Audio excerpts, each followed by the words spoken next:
ఎట్టకేలకు కేంద్ర మంత్రి ధర్మేంద్ర ప్రధాన్ రాజీనామా చేశారు. సీజేపీతో కాసేపట్లో చర్చలు జరగనుండగా కేంద్రం కీలక నిర్ణయం తీసుకుంది. నీట్ పేపర్ లీకేజీ వ్యవహారంలో కేంద్ర విద్యాశాఖ మంత్రి రాజీనామా చేయాలని కాక్రోచ్ జనతా పార్టీ డిమాండ్ చేసింది. గత కొద్ది రోజులుగా జంతర్ మంతర్ దగ్గర సీజేపీ ఆందోళన చేస్తున్నారు.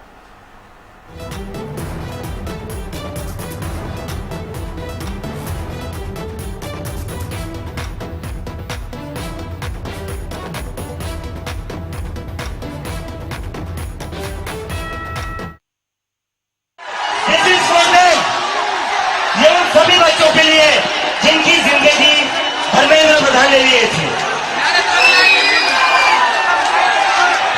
प्रदीप मेघवाल, ऋतिक मिश्रा, सिद्धार्थ हेगड़े, भाग्यश्री, अंशिका पांडे, उमेश माली, रेणु मीना, रिया कुमारी थापा, शिवानी यादव, अनु गिर्रा, कहान पटेल, आकांक्षा चतुर्वेदी, रीमा बेगम, मैथिली अशोक सोनवणे, अवंतिका मोरिया, जतिन कुमार, गोपिका, शेख सना, वेत्यानंदम, ये वो बच्चे हैं।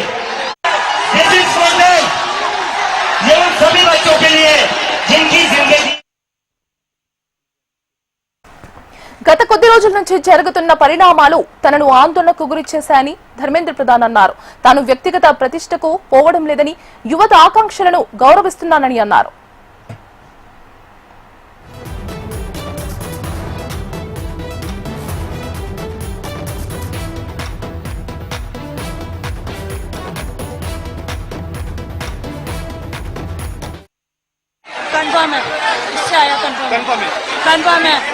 Confirm है।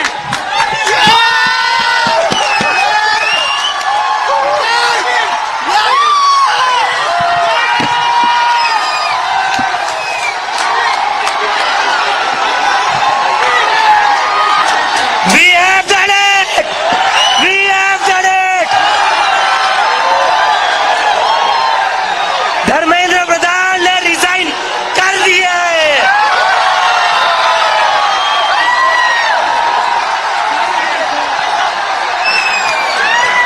We have bloody done it! क्या कहते थे ये? क्या कहते थे? इस सरकार में इस्तीफे नहीं होते।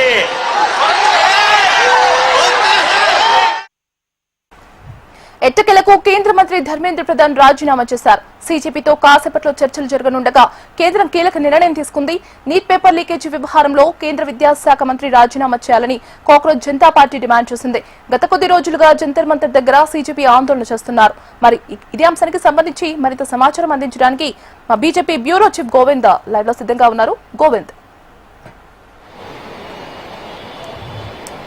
ఎస్ గీతిగా కొన్ని రోజులుగా జరుగుతున్నటువంటి ఏదైతే నీట్ పేపర్ లీక్ కు బాధ్యత వహిస్తూ ధర్మేంద్ర ప్రధాన్ రాజీనామా డిమాండ్ తో కూడా దేశ నడిబొడ్డున జరుగుతున్నటువంటి ఒక ఉద్యమం ఏదైతుందో సీజేపీ ఆధ్వర్యంలో ఆ యొక్క ఉద్యమాన్ని కూడా ఈ రోజుతో ఒక గొప్ప విజయాన్ని కూడా భావించినట్టు కూడా ఒక జనతా కాక్రోచ్ పార్టీ కూడా ఇప్పటికే ట్వీట్ చేయడం, అదేవిధంగా ఇప్పుడు ప్రజాస్వామ్యం గెలిచింది, అదేవిధంగా కాక్రోచ్లు గెలిచారంటూ కూడా వారి యొక్క ట్వీట్ ద్వారా కూడా అదేవిధంగా మీడియాతో మాట్లాడుతూ కూడా దీప్కే కూడా ఇదంతా కూడా విద్యార్థుల విజయం, ఏ ఒక్కరి విజయం కాదు, స్వతంగా కూడా మొత్తం కూడా సోషల్ మీడియా దెబ్బకు కేంద్ర ప్రభుత్వం దిగొచ్చి కేంద్ర మంత్రి విద్యాశాఖ మంత్రి ధర్మేంద్ర ప్రధాన్ కూడా రాజీనామా చేయించే వరకు కూడా మా పోరాటం ఫలించిందంటూ కూడా ఒక దీప్కే కూడా ప్రకటించడం. అయితే ముఖ్యంగా బీజేపీ అధిష్టానం మాత్రం కేంద్ర ప్రభుత్వం యొక్క సీజేపీ ఆందోళనను ఏదైతే పార్టీ పుట్టుకొచ్చినప్పటి నుంచి కూడా ధర్మేంద్ర ప్రధాన్ నీటి పేపర్ లీక్ అయిందో అప్పటి నుంచి కూడా రాజీనామాని కోరుతున్నప్పటికీ కూడా కేంద్ర ప్రభుత్వం కానీ కేంద్రంలో ఉన్నటువంటి ముఖ్య కీలక నేతలంతా కూడా ఈ యొక్క జనతా కాక్రోచ్ పార్టీ ఏదైతే ఆందోళనలు ఉన్నాయి ఇవన్నీ కూడా కొంతవరకే కింది స్థాయి వరకే జరుగుతాయి. కానీ ఇంత పెద్ద ఎత్తున ఉద్యమం వస్తుంది, ఇదంతా కూడా దేశవ్యాప్తంగా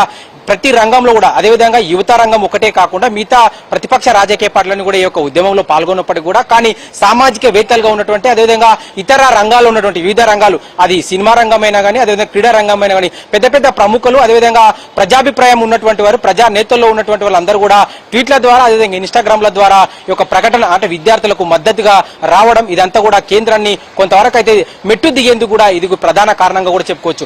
మొత్తంగా కూడా కేంద్ర ప్రభుత్వం ముందుకు ఎంతవరకు తీసుకెళ్లాలనే చూసినట్లయితే అంటే కేంద్ర ప్రభుత్వం ఏదైతే పార్లమెంట్ సమావేశాలు ఉన్నాయో పార్లమెంట్ సమావేశాల్లో మొదటి రోజు నుంచే కాక్రోచ్లు కూడా పెద్ద ఎత్తున ర్యాలీ పార్లమెంట్ ముట్టడి చేయడం, ఆ ముట్టడిలో చాలా వరకు తోపులాట, అదేవిధంగా పోలీసులు లాఠీచార్జ్, విద్యార్థులు కూడా కొంతమంది పోలీసుల మీద దాడులు చేయడం, అదేవిధంగా అక్కడ ఉన్నటువంటి పోలీసు వాహనాల మీద దాడి చేయడం, ఇదంతా కూడా ఒక ఉద్రిక్త వాతావరణం. ఇదంతా కూడా దేశ యువత మీద మోడీ పోలీసుల చేత కొట్టిస్తా ఉన్నాడు. విద్యార్థులను రక్త గాయాలయ్యాయి, విద్యార్థుల కాళ్ళు విరిగాయి, చేతులు విరిగాయి. వీటన్నిటికి కూడా ఇన్స్టాగ్రామ్ కానీ, అది ఫేస్బుక్ కానీ, అదేవిధంగా ట్విట్టర్ కానీ వీటన్నిటి కూడా ఒక వీడియోకు దాని వెనక ఎమోషనల్ సాంగ్ క్రియేట్ చేయడం, ఒక బాధాతత్వమైనటువంటి ఆ యొక్క ఆడియోను యాడ్ చేస్తూ కూడా అవన్నీ కూడా ఇన్స్టాగ్రామ్ లో, సోషల్ మీడియాలో, ట్విట్టర్ లో పెట్టడం ద్వారా దేశ ప్రతి పౌరుడికి అంటే గ్రామీణ స్థాయిలో ఉన్నటువంటి ప్రతి దేశ పౌరుడి కూడా అది గొర్రెల కాపర్ నుంచి మొదలుకొని అదేవిధంగా ఒక ఆఫీస్ లో కూడా పనిచేసినటువంటి ప్రతి ఎంప్లాయీ వరకు అంటే కింది స్థాయి నుంచి కూడా పెద్ద స్థాయి వరకు కూడా ఈ యొక్క జనతా కాక్రోచ్ ఏదైతే ధర్మేంద్ర ప్రధాన్ రాజీనామా కోరుతూ చేసినటువంటి ఉద్యమంలో పోలీసులు కొట్టిన లాఠీ దెబ్బలు కానీ ఆ యొక్క ఉద్యమంలో జరిగినటువంటి వీడియోలన్నిటి కూడా బ్యాక్గ్రౌండ్ లో కూడా సాంగ్స్ పెట్టి దీన్ని పెద్ద ఎత్తున వైరల్ చేయడంతో కూడా దేశంలో ఉన్నటువంటి ప్రతి ఒక్కరు కూడా ఈ యొక్క వీడియోల ద్వారా అది సోషల్ మీడియా, ఇన్స్టాగ్రామ్ వీటన్నిటి కూడా స్పందించడంతో కూడా కేంద్ర ప్రభుత్వం దగ్గర భారీగా ఒత్తిడి పెరగడం. ఈ ఉద్యమం అనేది కూడా ఖచ్చితంగా భవిష్యత్తులో ధర్మేంద్ర ప్రధాన్ తో ఒకవేళ రాజీనామా చేయకపోతే భవిష్యత్తులో మాత్రం ఖచ్చితంగా బీజేపీకి ఇది రెకాటంగా కూడా కొంతవరకు వస్తున్న ఒక ఇంటర్నల్ సమాచారం తోటి మాత్రం కేంద్ర ప్రభుత్వం గానీ బీజేపీ పెద్దలు గానీ దీని మీద కూడా ఒక చర్చకు వచ్చినట్లు కూడా సమాచారం అంతా ఉంది. భవిష్యత్తులో ఈ యొక్క ఉద్యమం జరిగినటువంటి 2-3 రోజుల్లో దాదాపుగా చాలా మంది విద్యార్థులు పోలీసులు లాఠీచార్జ్ చేసినప్పుడు కూడా వాళ్ళు ఎక్కడ కూడా పక్కకు తప్పుకోకుండా కూడా వాళ్ళు పోలీస్ దెబ్బలు కొడుతున్నప్పటికీ కూడా లాఠీ దెబ్బలు పడుతున్నప్పటికీ కూడా Dharmendra Pradhan down down, Modi down down అంటూ ఆ నినాదాలు ఒకవైపు, పోలీసు లాఠీ తూటాలు ఒకవైపు వాళ్ళ మీద పడుతున్నప్పటికీ కూడా వాళ్ళు ఎక్కడో నిటారుగా నిలబడి పోరాటం చేసినట్టు ఆ వీడియోలన్నీ కూడా దేశ యువతను, మిగతా ఉన్నటువంటి దేశ యువతను కానీ అదేవిధంగా సామాజిక వేత్తలు కానీ, క్రీడా రంగం, సినిమా రంగం, ప్రతి రంగం అందరూ కూడా మహిళా లోకాన్ని అంతా కూడా కదిలించే విధంగా ఆ వీడియోలు కూడా చాలా వరకు కూడా దేశవ్యాప్తంగా కూడా పెద్ద ఎఫెక్ట్ తీసుకొచ్చాయి. అందులో భాగంగానే కేంద్ర ప్రభుత్వం కూడా దిగడానికి ప్రధాన కారణంగా కూడా చెప్పుకోవచ్చు. ముఖ్యంగా ఈ సీజేపీ 3 డిమాండ్లు కూడా కేంద్ర ప్రభుత్వం ముందు ఉంచింది. ఒకటి, ఉన్నటువంటి ఏదైతే ఫాస్ట్ ట్రాక్ కోర్టులు కేటాయిస్తామని ప్రధానమంత్రి వీడియో ద్వారా హామీ ఇచ్చినప్పటికీ కూడా మేము ఆ కోర్టులను నమ్మట్లేదు, ఇవన్నీ కూడా తాత్కాలికంగా మా ఉద్యమాన్ని నీరుగార్చేందుకంటూ కూడా ఒక ప్రధాన మొదటి డిమాండ్ కూడా వాళ్ళు తిరస్కరించడం. రెండో డిమాండ్ ఏదైతే విద్యార్థులు అంటే నీట్ పేపర్ తర్వాత చాలా మంది విద్యార్థులు పేపర్ లీక్ అయిందని తెలిసిన తర్వాత రిజల్ట్ లో అటుగా ఫలితాలు వచ్చిన వాళ్ళు కూడా ఆత్మన్యూన్యతకు గురై కూడా చాలా మంది ఆత్మహత్య చేసుకోవడం, అదేవిధంగా ఈ యొక్క పార్లమెంట్ ముట్టడిలో కూడా సీజేపీ నిరసనలో గాయాల పాలై కూడా వాళ్ళు చికిత్స పొందుతూ 2-3 రోజుల క్రితం కూడా చాలా మంది కూడా చనిపోయిన పరిస్థితి ఉంది. అయితే ఈ చనిపోయిన విద్యార్థులకు అందరూ కూడా వారి కుటుంబానికి అండగా కేంద్ర ప్రభుత్వం ₹1 కోటి కేటాయించాలని రెండో డిమాండ్ కేటాయించారు. మూడో డిమాండ్, ధర్మేంద్ర ప్రధాన్ ఖచ్చితంగా రాజీనామా చేయాలి. ఈ యొక్క ప్రధాన డిమాండ్, ఈ 3 ప్రధాన డిమాండ్లతో కూడా ఇప్పటికే కేంద్ర ప్రభుత్వం తోటి కూడా అదేవిధంగా కేంద్ర ప్రభుత్వం తరపున కూడా జేపీ నడ్డా అదేవిధంగా జితేంద్ర సింగ్ వీరిద్దరు కూడా కేంద్ర సీజేపీ ప్రతినిధులతో కూడా 2 సమావేశాలు కూడా నిర్వహించారు. ఈ రోజు 3వ సమావేశం నిర్వహించబోతున్నారు. ఈ 3వ సమావేశానికి ముందు కూడా సీజేపీ ఒక ప్రధానమైనటువంటి రాజకీయ డిమాండ్ కూడా పెట్టింది. ఖచ్చితంగా ధర్మేంద్ర ప్రధాన్ రాజీనామా చేయాలి, ఈ రోజే డెడ్ లైన్ కూడా అంటూ కూడా ట్విట్టర్ లో, సోషల్ మీడియా వాళ్ళు ప్రకటించడం, దీనంతా కూడా కేంద్ర ప్రభుత్వం మీద భారీగా ఒత్తిడి పెరిగింది. అయితే ముఖ్యంగా ఈ యొక్క సీజేపీ ఆందోళనతోనే కేంద్రం వెనుకడేసిందని కాకుండా కూడా ఖచ్చితంగా భవిష్యత్తులో రాజకీయంగా బీజేపీకి ఇబ్బందిగా భవిష్యత్తు రాష్ట్రాల్లో కూడా ఎన్నికలు రాబోతా ఉన్నాయి. అదేవిధంగా పార్లమెంట్ సమావేశాల్లో కీలక బిల్లులు, గత పార్లమెంట్ ఎన్నికల్లోనే బీజేపీ ఎంతో ప్రతిష్టాత్మకంగా మహిళా బిల్లు కానీ అదేవిధంగా నియోజకవర్గాల పునర్విభజనకు సంబంధించిన బిల్లు కూడా పార్లమెంట్ కి తీసుకురావడం, రాజ్యాంగ సవరణ బిల్లు వీగిపోయిన తర్వాత కూడా ఇంతటితో బీజేపీ మోడీ షా ద్వయం యొక్క రాజకీయం వారి యొక్క పంచతంత్రాలు ఏదైతే రాజకీయ చదరంగం ఉందో దానికి విపక్షాల చెంపదెబ్బు లాంటివంటి కూడా పెద్ద ఎత్తున విశ్లేషణలు, రాజకీయ వార్తలు వచ్చిన నేపథ్యంలో బీజేపీ అది రాజకీయంగా కూడా తాము వెనుకడిగేసినట్టు కూడా బీజేపీ ఇప్పటికే భావించిన నేపథ్యంలో ఇటీవల జరిగినటువంటి ఏదో 4 రాష్ట్రాల్లో ఎన్నికల తర్వాత, ముఖ్యంగా పశ్చిమ బెంగాల్ ఎన్నికల రిజల్ట్ వచ్చిన తర్వాత బీజేపీ నాయకత్వంలో మాత్రం ఒక పెద్ద జోషం తీసుకొచ్చింది. బీజేపీ నేతల్లో కూడా పెద్ద ఎత్తున ఖచ్చితంగా మళ్ళీ మహిళా బిల్లు తీసుకురావాలి, అదేవిధంగా డీలిమిటేషన్ బిల్లును, రాజ్యాంగ సవరణ బిల్లును ఖచ్చితంగా పట్టుబట్టైనా పర్లేదు ఖచ్చితంగా పాస్ చేసుకోవాలని ఒక రాజకీయ వ్యూహంలో మాత్రం కేంద్ర ప్రభుత్వం ఒకవైపు అడుగులు వేస్తున్న తరంలో మరి పార్లమెంట్ స్టార్ట్ అయినటువంటి మొదటి రోజుల్లోనే ఈ సీజేపీ ఆందోళన పెద్ద ఎత్తున కూడా బీజేపీ అగ్రనేతలను కూడా కొంతవరకు అయితే ఇబ్బందిగా మారిన పరిస్థితిలో, కానీ ఈ యొక్క సీజేపీ నిరసన 1-2 రోజుల్లోనే గడుస్తుంది, అంటే ముందరికి గడుస్తుంది, ఇంతటితో దీనికి ఎండుకాడు పడుతుందని బీజేపీ భావించినప్పటికీ కూడా ఈ యొక్క నిరసన కూడా అంతగా బీజేపీ ఇది పెద్ద ఎఫెక్ట్ మన మీద ప్రభావం ఏం పడదని కూడా కేంద్ర ప్రభుత్వం ఒకవైపు, బీజేపీ పార్టీ పరంగా కూడా చాలా ఈ యొక్క నిరసన కూడా చిన్న చూపుగా చూసినప్పటికీ కూడా, కానీ ఈ యొక్క నిరసన అనేది కేవలం ఢిల్లీ వీధుల్లో కాదు, కానీ దేశవ్యాప్తంగా వ్యాప్తంగా ప్రతి వీధిలో, నియోజకవర్గంలో, మండల హెడ్ క్వార్టర్లో ఖచ్చితంగా ఉన్నటువంటి ఇక్కడ వామపక్ష సంఘాలు కానీ, అదేవిధంగా ప్రధాన ప్రతిపక్షం కాంగ్రెస్ కానీ, ఆమ్ ఆద్మీ పార్టీ, మిగతా ఉన్నటువంటి ఇండి కూటమి విద్యార్థి సంఘ విభాగాలతో కూడా ఖచ్చితంగా రాష్ట్రాల్లో ర్యాలీలు, ధర్నాలు చేయడం, ఇవన్నీ కూడా దేశవ్యాప్తంగా ప్రజల్లోకి కేంద్ర ప్రభుత్వం మోడీ విద్యార్థులకు నీట్ పేపర్ లీక్ చేస్తూ విద్యార్థులు ఏదైతే నిరసన చేస్తున్నారు, ప్రజాసమీతంగా నిరసన చేస్తుంటే కావాలని దేశ యువతను మీద వాళ్ళ అంటే నడుముల మీద కానీ వాళ్ళ యొక్క శారీరకమైనటువంటి ఇబ్బందికరంగా చేతులు కాలు విరిగేలాగా కొడుతున్నట్టు వీడియోలు ఏవైతున్నాయో వీటన్నిటి కూడా దేశవ్యాప్తంగా ప్రచారం జరిగిన నేపథ్యంలో ఇది ఖచ్చితంగా భవిష్యత్తులో బీజేపీకి ఇది ఒక పెద్ద రాజకీయ దెబ్బగా పడబోతుంది. ఈ ఉద్యమం అనేది మరింత చేతులు దాటి వేరే రూపంలో వెళ్తుందని కూడా బీజేపీ భావించి ఉందని కూడా ఈ యొక్క రాజీనామా కారణంగా కూడా చెప్పుకోవచ్చు. ముఖ్యంగా బీజేపీ కేంద్ర ప్రభుత్వం ఏదైతే ఒక పార్లమెంట్ సమావేశాలు కూడా మొదటి నుంచి కూడా దాదాపు 5వ రోజు కూడా ఖచ్చితంగా ఒక లోక్సభ కానీ అదేవిధంగా రాజ్యసభ కేవలం ఒక గంట అర్ధ గంట పార్లమెంట్ సమావేశాలు జరిగినప్పుడు కూడా ఒక ప్రతిపక్ష ఎంపీలంతా కూడా ఆందోళన చేయడం, ఖచ్చితంగా ధర్మేంద్ర ప్రధాన్ రాజీనామాని డిమాండ్ చేస్తూ మళ్ళీ కూడా సభలో వాళ్ళని అడ్డుకోవడం, సభలో ప్రతిదానికి అంటే ఒక చర్చ జరగకుండా కూడా ఖచ్చితంగా ఈ విధంగా అడ్డుకోవడం కారణం కూడా కేంద్ర ప్రభుత్వం ఇదంతా కూడా పార్లమెంట్ సమావేశాల్లో సమయం కూడా వృధా అవుతుంది. ఈ యొక్క ఉద్యమానికి ఇంతటితో ఎండు కార్డు పెట్టాలి, ఖచ్చితంగానే ఒక ప్లాన్ లో ఒక వ్యూహంలో భాగంగా ముందుకెళ్లడం, వాళ్ళని పిలుచుకొని 2 దఫాలుగా చర్చలు జరపడం, అదేవిధంగా ఈ యొక్క సిజేపీ నిరసనలు పార్లమెంట్ సమావేశాలకు ఏదో 6 రోజులు జరిగాయో దీనికంటే ముందుగా సిజేపీ ఆందోళన పేపర్ లీక్ అయిన తర్వాత కూడా వాతావరణ శాఖ సామాజికవేత్త అస్సాంకు సంబంధించినటువంటి ఏదైతే ఆయన సోనం వాంగ్చుకే నిరాహార దీక్ష చేయడం, ఈ దీక్ష కూడా 26 రోజులకు చేరుకోవడం, ఇది జంతర్ మంతర్ వేది కూడా ఈ యొక్క దీక్ష కూడా కొనసాగుతున్న నేపథ్యంలో ఒకవైపు సిజేపీ మద్దతు, మరోవైపు రాజకీయ పక్షాలు అంటే బీజేపీ వ్యతిరేక కూటమిలు ఎవరైతే ఉన్నారో ప్రతిపక్ష పార్టీలన్నీ కూడా ఒక్కొక్కరుగా ఒక్కొక్క రోజు ఒక కార్యక్రమానికి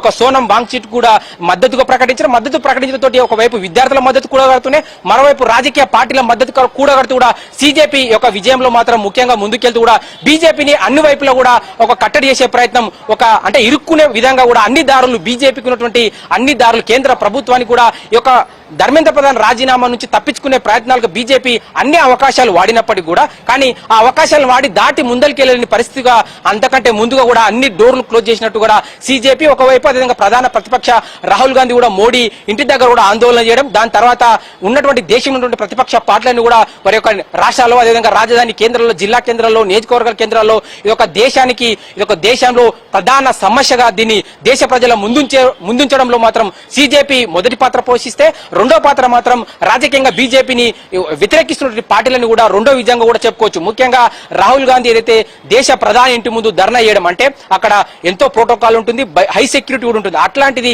తన ఎంపీలతో తీసుకొని సడన్ గా ప్రధాని ఇంటి వద్ద కూర్చోవడం, ఆ కూర్చున్న గంట సేపు 2 గంటలతో కూడా పెద్ద ఎత్తున నిరసన చేయడం, దాని అంతా కూడా దేశవ్యాప్తంగా దేశ ప్రధాని ఇంటి ముందు ధర్నా జరగడం, ఇదేంటి అంటే కొత్తగా అంటే జంతర్ మంతర్ వేదిక ప్రజా నిరసన కార్యక్రమాలకు ఉంటుంది, కానీ నరేంద్ర మోడీ ఇంటి ముందు దేశ ప్రధాని ఇంటి ముందు ధర్నా చేయడం ఇదంతా కూడా అంటే ఇక విద్యార్థుల సమస్య అనేది కూడా ఖచ్చితంగా పెద్ద తీవ్రతరం దాల్చబోతున్న ఒక సంకేతం మాత్రం దేశ ప్రజల్లో వెళ్ళింది. అదేవిధంగా కేంద్ర ప్రభుత్వం బీజేపీ పెద్దలు కూడా ఇది వచ్చిన కారణంగానే ఇదంతా కూడా మరింతగా చేతులు దాటి వెళ్లే క్రమంలో ఉంది. కాబట్టి ఖచ్చితంగా ఈ యొక్క సిజేపీ నిరసనలు ఏదైతే మొదటి రోజు పార్లమెంట్ ముట్టడి చేశావో, లాఠీ చార్జీలు, గాయాలు, అదేవిధంగా పోలీసుల మీద దాడులు, ఇటు వర్గం అటు వర్గం పెద్ద ఎత్తున ఉద్యమాలు జరిగిన నేపథ్యంలో మరి బంగ్లాదేశ్ లో ఉన్నటువంటి జమాతే ఇస్లాం కూడా ఈ యొక్క సిజేపీ ఆందోళనకు జంజీ ఉద్యమాన్ని కూడా ఖచ్చితంగా మేము మద్దతు ఇస్తున్నామని ప్రకటించడం తోటి కేంద్ర ప్రభుత్వం కూడా అలర్ట్ అయినట్టు బీజేపీ నేతలు కూడా దీన్ని అలర్ట్ అయ్యారు. ముఖ్యంగా బీజేపీ నేతలు చాలా వరకు రాజకీయంగా దీన్ని తిప్పికొట్టే ప్రయత్నం చేశారు. ఇదంతా కూడా అర్బన్ నక్సల్స్, అదేవిధంగా నేపాల్, పాకిస్తాన్, బంగ్లాదేశ్, అదేవిధంగా ఇక్కడ ఉన్నటువంటి విదేశీ శక్తులు ఈ యొక్క ఉద్యమాన్ని సిజేపీ అభిజిత్ వెనుక ఖచ్చితంగా ఇతర దేశస్తులు, దేశ ఫండింగ్ అంటే ఇతర దేశాల నుంచి ఫండింగ్ వస్తుంది. ఈ ఉద్యమాలకు పిజ్జా, బర్గర్లు, బిర్యానీలు ఎక్కడి నుంచి వస్తున్నట్టు కూడా బీజేపీ నేతలు, బీజేపీ కార్యకర్తలంతా పెద్ద ఎత్తున సోషల్ మీడియాలో ప్రచారం చేసినప్పటికీ కూడా బీజేపీ చేసే ఏదైతే దేశ వ్యతిరేక శక్తుల యొక్క ప్రచారం ఉందో దానికి సిజేపీ కౌంటర్ గా చేసినటువంటి వీడియోలు ఏవైతే ఉన్నాయో అంటే లాఠీ చార్జ్ వీడియోలు కానీ, దానికి బ్యాక్గ్రౌండ్ లో ఉన్నటువంటి ఏడుతూ ఉన్నటువంటి ఎమోషనల్ థీమ్ ఉన్నటువంటి యొక్క పాటలు రెడీ చేసి ఇన్స్టాగ్రామ్ లో సోషల్ మీడియా దేశ ప్రజలంతా చూశారు, దేశ యువతంతా చూశారు. బీజేపీ ఏదైతే ఇదంతా అర్బన్ నక్సల్స్ అని, అదేవిధంగా పాకిస్తాన్, బంగ్లాదేశ్ నుంచి ఫండింగ్ ద్వారా దేశ విచ్ఛిన్నానికి అంటే ముఖ్యంగా కూడా యొక్క నిరసనలు కూడా కొన్ని 2-3 సంఘటనలు కూడా బీజేపీకి ఒక రాజకీయంగా పట్టుగా ఇచ్చినప్పటికీ కూడా దాన్ని బీజేపీ పెద్ద ఎత్తున ప్రచారం చేసింది. ముఖ్యంగా రాముడు, సీత, సనాతన ధర్మం, ఈ యొక్క విద్యార్థి నిరసన ఏంటి? నీటి పేపర్ లీక్ కు ధర్మేంద్ర ప్రధాన్ రాజీనామా చేయాలి. కానీ ఇక్కడ విధంగా మతాన్ని ఎందుకు తీసుకొచ్చారు, 370 ఆర్టికల్ ఎందుకు తీసుకొచ్చారు, అల్లాహ్ సంబంధించిన పాటలు ఎందుకు పాడారని కూడా బీజేపీ పెద్ద ఎత్తున ప్రచారం చేసినప్పటికీ కూడా కానీ సీజేపీ దానికి కౌంటర్ గా ఏదైతే లాఠీచార్ల దాడులు కానీ విజువల్స్ కానీ అదేవిధంగా సీజేపీ చేసిన ఆందోళనలో ఒక బీజేపీ ఏదైతే న్యాయమైన డిమాండ్ ఉందని సీజేపీ ఏదైతే చేసిందో ఖచ్చితంగా బీజేపీ కౌంటర్ కూడా సీజేపీ కౌంటర్ కూడా బీజేపీ కౌంటర్ పనిచేయకపోవడం కారణంగానే ఖచ్చితంగా కేంద్ర ప్రభుత్వం మీద ఒత్తిడి వచ్చింది. బీజేపీకి రాజకీయంగా ఇబ్బంది తలెత్తుతుందని కూడా వెనకడిగేయాలి. ఖచ్చితంగా పార్లమెంట్ సమావేశాలను సజావుగా ముందుకు సాగించాలంటే మాత్రం ఖచ్చితంగా ధర్మేంద్ర ప్రధాన్ రాజీనామా చేయాలి. జంతర్ మంతర్ వద్ద జరుగుతున్న ధర్నా కార్యక్రమాన్ని మాత్రం ముగించాలని బీజేపీ అధిష్టానం నిర్ణయంకి వచ్చింది. కాబట్టి ఖచ్చితంగా నిన్న కూడా అమిత్ షా తోటి కూడా ధర్మేంద్ర ప్రధాన్ రాజీనామా చర్చ విషయంలో కూడా చర్చ కూడా చేసినప్పుడు నిన్న కేబినెట్ థ్యాంక్ యూ గోవర్ధన్.